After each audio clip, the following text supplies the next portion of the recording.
someone sent this message to me that he is an electrician, but one of the major challenges he faced is that he could stay for 6 months and yet no contract. Oh my God! So that makes him to develop a code fit in practicing electrical work as a profession. That at times, for a very prolonged time, he may not have a job at hand. He asked me, what can he do in order to change this situation in a cycle of practice? So, my dear brother, that is the reason why I'm here. You can see the question down there. It happens not only in electrical work, it happens virtually in all professions. We have the peak period and we have period where we will have low traffic of contracts. But majorly, most of the electricians are not conversant with some facts. There are some things to do in order to become a successful electrician. An electrician that takes high-profile job, what are those things to do in order to become an high-profile electrician? Who takes high-profile electrical contracts? Number one is personal development. You need to develop yourself in terms of your knowledge about electrical job. Electrical field is very wide, and you cannot believe you know everything by keep practicing the same thing in the same way and expect different results. So which means for you to develop in this practice of electrical work, you need to actually develop yourself. You can register for some refresher course in electrical installation, some electrical training workshops and so on can be enrolled for in order to brighten or refreshing your memory, your knowledge about electrical job.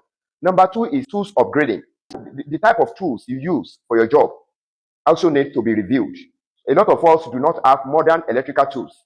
If you can take loan to build your house, I think it's worth taking loan to secure modern tools in order to stand out among electricians. You want to become an high-profile electrician without modern electrical tools and equipment, then you are going to be nowhere to be found when high-profile electricians are invited because you cannot rub shoulder with them. If you can secure a loan to build your house, it's worth it to secure a loan to procure modern equipment so that you can become one of the high-profile electricians in the country. Number three is your current location.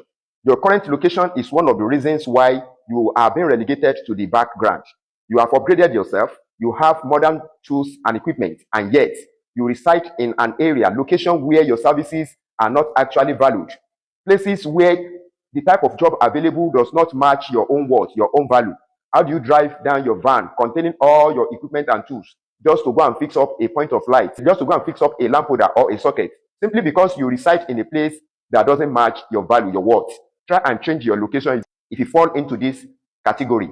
After upgrading yourself in terms of knowledge, after upgrading yourself in terms of tools and equipment, then it's worth to evaluate the area where you practice. Does it worth or does it commensurate the value that you have? If not, try and change your location where people can pay for the value. A sum of money can be exchanged for the kind of value you possess in electrical job. Number three is advertisement. When was the last time you advertised your service? Don't you know electrical profession is one of the service rendering profession, and it's worth being promoted and advertised at all times. Look at some events where magazines are developed. You can sponsor some pages on the magazine in order to promote your brand. Another thing is using your social media to advertise and promote the kind of job you do. You can also make use of other media houses, newspaper, television, and so on. There are a lot of radio presenters who take just little amount of money to promote most of the small and medium scale enterprises. So you can equally use this avenue.